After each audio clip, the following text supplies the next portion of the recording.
15000 ரூபாய் செக்மெண்ட் குள்ள Full HD Plus display 7000 series processor Sony camera 6000 mAh battery கெபாசிட்டின்னு எக்கச்சக்கமான விஷயங்களை AI Plus Nova 2 Pro ல அள்ளி கொடுத்திருக்காங்க. இது கூடவே Nova 2 Neo அப்படின்னு இன்னொரு மொபைலும் லான்ச் பண்ணிருக்காங்க. இந்த ரெண்டு மொபைல்லுமே அவங்க சொல்லி இருக்கிற மாதிரி ஏதாவது ஒர்த்தா இருக்கா அப்படின்னு தான் ஓபன் பண்ணி டீடைல்டா பார்க்க போறோம். ஃபர்ஸ்ட் அன்பாக்சிங் ரெண்டுலமே முன்னாடி வந்து மொபைலோட இமேஜ் கொடுத்திருக்காங்க. கொஞ்சம் டிஃபரண்டா இருக்குது. மாடல் நேம் போட்டிருக்காங்க. பின்னாடி ஒரு சில ஸ்பெக்ஸ் வந்து ஹைலைட் பண்ணிருக்காங்க. இப்போ ரெண்டு பாக்ஸுமே ஓபன் பண்ணுவோம். ஓபன் பண்ணா மேலேயே மொபைல் இருக்கு. ப்ரோ நியோ டிசைனை பத்தி அப்புறம் டீடைல்டா பார்ப்போம். ரெண்டுலமே TPU case, SIM ejector pin, charging cable, கடைசியா சார்ஜிங் அடாப்டர். ப்ரோவுக்கு பிரீமியமா ஒயிட் கலர்லயும் நியோக்கு பிளாக் கலர்லயும் அடாப்டர் கொடுத்திருக்காங்க. ஃபர்ஸ்ட் Nova 2 Proவோட டிசைன் பின்னாடி பார்த்தோம் அப்படின்னா ஒரு கிளாஸியான லுக் கொடுத்து நல்ல பளபளன்னு நம்ம முகம் தெரியுற அளவுக்கு கொடுத்திருக்காங்க. ஆனா கை வச்சோம் அப்படின்னா அந்த ஃபிங்கர் பிரிண்ட் தான் ரொம்ப ஹெவியா கேப்சர் பண்ணுது. மேல பார்த்தோம் அப்படின்னா அந்த கேமராவோட டிசைனுமே கொஞ்சம் டிஃபரெண்டா கொடுத்து அந்த கேமராவுக்குள்ளேயுமே ஒரு சின்ன ஒரு கிரிப் மாதிரி அந்த டிசைன் பண்ணிருக்காங்க. சைடுல அந்த லைட் RGB லைட் செம்ம ஸ்டைலா அந்த வேவ் மாதிரி கொடுத்திருக்காங்க. அது இதுல ரொம்பவே ஹைலைட்டா இருக்கு. அது மட்டும் இல்லாம இந்த லைட் நோட்டிபிகேஷன், கால், கேமிங்னு நிறைய விஷயங்களுக்கு சப்போர்ட் பண்ணுது. சைடுல பாக்ஸி டைப்பா கொடுத்திருக்காங்க. ஹோல்ட் பண்ணும்போது சிங்கிள் ஹேண்ட்ல ஓரளவு பெட்டராவே ஹோல்ட் பண்ண முடியுது. பட் மொபைலோட லென்த் கொஞ்சம் அதிகமா இருக்கிற மாதிரி ஒரு ஃபீல் இருக்கு. வெயிட் அப்படின்னு பார்த்தா 213 கிராம் இருக்கு. அதுக்கு லார்ஜ் பேட்டரி கெபாசிட்டி கொடுத்திருக்காங்க. திக்னஸ்மே 8.2 mm கொடுத்திருக்காங்க. சோ ப்ரோல மொத்தம் 5 கலர் வேரியன்ட் இருக்கு. அப்படியே நியோக்கு வந்தா இங்க 6 கலர் வேரியன்ட் இருக்கு. அப்படியே அந்த 6ஆவதா கொடுத்திருக்கிற அந்த Black and Redல ஒரு செக்டு பேட்டர்ன் மாதிரி கொடுத்திருக்காங்க இல்லையா, அது எனக்கு ரொம்பவே பிடிச்சிருக்கு. பட் நமக்கு இதுதான் வந்திருக்கு. இந்த டிசைன்மே நல்ல ஒரு கிளாஸியான ஒரு லுக் கொடுத்திருக்காங்க. உள்ள சின்ன ஒரு லைனா போற மாதிரி ஒரு டிசைன் கொடுத்திருக்காங்க. சென்டர்ல பிராண்டிங் இருக்கு. மேல அந்த கேமராவோட பிளேஸ்மென்ட், அதுல அவங்களோட நெக்ஸ்ட் ஹாலோ ஆம்பியன் லைட் அந்த கீழே கொடுத்திருக்காங்க. இதோட வெயிட்மே 206 கிராம் இருக்கு. 8.5 mm திக்னஸ் இருக்கு. சிங்கிள் ஹேண்ட்ல ஹோல்ட் பண்றதுக்கு நல்லா தான் இருக்கு. இதுவுமே பாக்ஸி டைப் தான். அப்படியே ஃப்ரண்ட்ல டிஸ்ப்ளேக்கு வந்தா இந்த செக்மெண்ட்ல லேட்டஸ்டா யாருமே கொடுக்காத மாதிரி 6.9 இன்ச்ல Full HD Plus IPS LCD display கொடுத்திருக்காங்க. நிறைய பேர் இன்னுமே 25000 ரூபாய் செக்மெண்ட் வரைக்குமே HD Plus கொடுக்கும்போது இவங்க Full HD Plus ஓட பஞ்ச் கோல் கொடுத்தது நல்ல விஷயம். இதோட ஸ்கிரீன் டு பாடி ரேஷியோமே 91.8% அச்சீவ் பண்ணிருக்காங்க. அதனால ஒரு ஃபுல் வியூ எக்ஸ்பீரியன்ஸ் நமக்கு கிடைக்குது. இன்டர்ல யூஸ் பண்ணும்போது நல்லா பிரைட்டா இருக்குது. பீக் பிரைட்னஸா 800 nits கொடுத்திருக்காங்க. 144 Hz ரெஃப்ரெஷ் ரேட் இருக்கிறதுனால யூஸ் பண்றதுக்கு நல்ல ஸ்மூத்தா இருக்குது. மத்தபடி வீடியோஸ் இதெல்லாம் பார்க்கும்போது அந்த கலர்ஸ், டீடைல் இதெல்லாமே நல்ல ரிச்சா, கான்ட்ராஸ்ட் இதெல்லாமே பெட்டராவே எடுத்து தருது. வியூவிங் எக்ஸ்பீரியன்ஸும் நல்லா இருக்குது. அப்படியே Neo 2ல 6.7 இன்ச்ல HD Plus டிஸ்ப்ளே கொடுத்திருக்காங்க. 120 Hz ரெஃப்ரெஷ் ரேட்டோட வருது.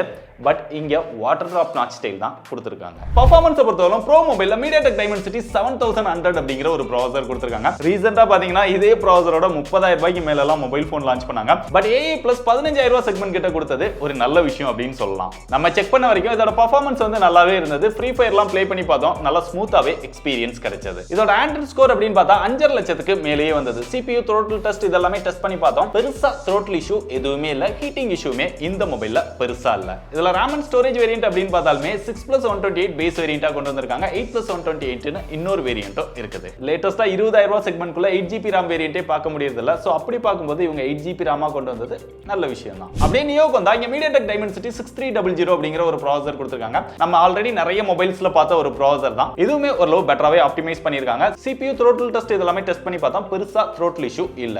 ஒரு நார்மலான யூசேஜ்க்கு, டே டு டே யூசேஜ்க்கு, சின்ன மல்டி டாஸ்கிங் பண்றவங்களுக்கு, கால் பேசுறதுக்கு, வாட்ஸ்அப் யூஸ் பண்றதுக்கு, டெய்லி ஆக்டிவிட்டீஸ் பண்றதுக்கு இதோட பெர்ஃபார்மன்ஸ் பெட்டரா இருக்கும். கேமரா பொறுத்தவரை ரெண்டு மொபைலுமே ரியர்ல பிரைமரி சென்சாரா 48 மெகாபிக்சல் சோனி சென்சார் கொடுத்திருக்காங்க. அவுட்டோர்ல நல்ல லைட்டிங் கண்டிஷன்ஸ்ல எடுக்கும்போது போட்டோஸ்ல டீடைல் இதெல்லாமே நல்லா இருக்குது. ஷார்ப்னஸ் வந்து இந்த செக்மெண்ட்ல பெட்டராவே இருக்குது. பட் சேச்சுரேஷன், கான்ட்ராஸ்ட் இது வந்து இன்னும் கொஞ்சம் பெட்டரா இருந்திருக்கலாம். போர்ட்ரேட் ஷாட்லமே அந்த எட்ஜ் டிடெக்ஷன் இதெல்லாமே கொஞ்சம் டீசென்ட்டா தான் இருக்குது. அது போக ப்ரோ மொபைல்ல செகண்டரி சென்சாரா 8 மெகாபிக்சல் அல்ட்ரா வைட் ஆங்கிள் சென்சாரும் கொடுத்திருக்காங்க. செல்ஃபி கேமரா 13 மெகாபிக்சல் கொடுத்திருக்காங்க. செல்ஃபி கேமராவுமே அவுட்டோர்ல நல்ல லைட்டிங் கண்டிஷன்ஸ்ல எடுக்கும்போது டீடைல் வந்து கொஞ்சம் பெட்டரா இருக்குது. இதுலயுமே சேச்சுரேஷன் கொஞ்சம் அதிகமா இருந்தா நல்லா இருந்திருக்கும். வீடியோஸை பொறுத்தவரை ரெண்டு மொபைல்லுமே மேக்ஸிமமா 2K 30 fps selfie and rear ரெண்டுலயுமே வீடியோஸ் வந்து ஷூட் பண்ணிக்க முடியும். ப்ரோ மொபைல்ல EAS கான ஆப்ஷன் கொடுத்திருக்கனால கொஞ்சம் ஸ்டேபிளா நம்மளால வீடியோஸ் வந்து எடுத்துக்க முடியுது. இதுல உங்க ஹைலைட்டா சொல்றதே இவங்களோட OS தான். Android 16 பேஸ் பண்ணி நெக்ஸ்ட் குவாண்டம் அப்படிங்கிற ஒரு OS வந்து கொடுத்திருக்காங்க. இத இந்தியாவோட சாவரைன் ஆப்பரேட்டிங் சிஸ்டம் அப்படின்னு பிராண்ட் வந்து கிளைம் பண்றாங்க. அதாவது டேட்டாஸ் எல்லாமே லோக்கல்ல மேனேஜ் பண்றோம், பிரைவசிக்கு அதிக இம்பார்ட்டன்ஸ் கொடுக்கறோம் அப்படின்னு சொல்றாங்க. அது போக இதுல என்ன ஒரு ஸ்பெஷல் ஆப்ஷன் இருக்குன்னா பிரைவசி டேஷ்போர்ட் அப்படின்னு ஒன்னு கொடுத்திருக்காங்க. இந்த பிரைவசி டேஷ்போர்ட்ல நம்ம எப்ப வேணாலும் போய் செக் பண்ணிக்க முடியும். எந்தெந்த ஆப்லாம் நம்ம டேட்டாவை அக்சஸ் பண்ணிருக்காங்க, கேமராவை அக்சஸ் பண்ணிருக்காங்க, மைக் அக்சஸ் பண்ணிருக்காங்கங்கற எல்லா டீடைலுமே அந்த இடத்துல வந்துருது. ஏதாவது தேவையில்லாம அக்சஸ் பண்ணுது அப்படின்னா இமிடியேட்டா இமிடியேட்டா அதை நம்ம அன்இன்ஸ்டால் பண்ணிக்க முடியுது. ஸோ நம்மளோட மொபைல்ல பிரைவேசி செக்அப் அடிக்கடி பண்ணிக்க முடியுது.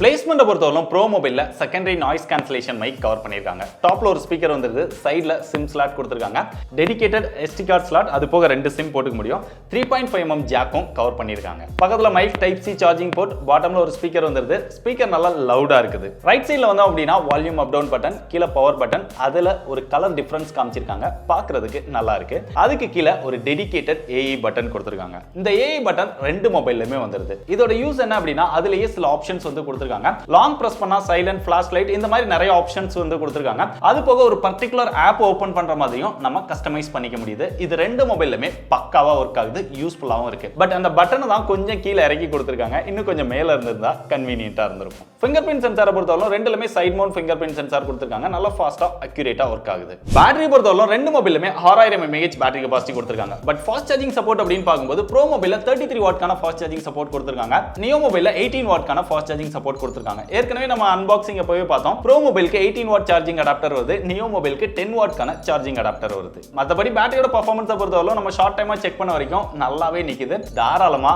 1.5 நாளைக்கு மேலேயே பேட்டரி பர்ஃபார்மன்ஸ் வருது. இது ஒரு புது பிராண்டா இருக்கு, இதுக்கு சர்வீஸ் சென்டர்லாம் இருக்கா அப்படின்னு நிறைய பேருக்கு क्वेश्चन வரும். பட் பிராண்ட் சொல்றது என்னன்னா இந்தியால 500+ சிட்டிஸ்க்கு மேல 800+ சர்வீஸ் சென்டர் வச்சிருக்கோம் அப்படிங்கிற மாதிரி பிராண்ட் வந்து கிளைம் பண்றாங்க.